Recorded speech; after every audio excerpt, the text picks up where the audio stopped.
দেশের পরিস্থিতি পুরোপুরি স্বাভাবিক না হওয়া পর্যন্ত শিক্ষা প্রতিষ্ঠান খোলা হবে না বলে জানিয়েছেন শিক্ষামন্ত্রী মহিবুল হাসান চৌধুরী নওফেল।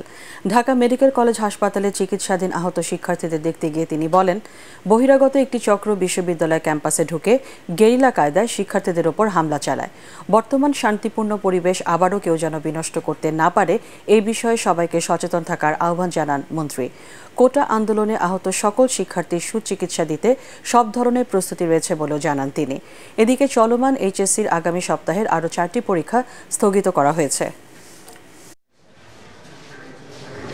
জঙ্গিবাদী কায়দায়, উগ্রবাদী কায়দায় কট্টরপন্থী ব্যক্তিরা ঢাকার বাইরে থেকে এসে এই তাণ্ডব কেন চালালো, কিভাবে চালালো, উদ্দেশ্য কি ছিল, আমি কেন সন্তানহারা হলাম, সেই প্রশ্ন আমাদের আছে।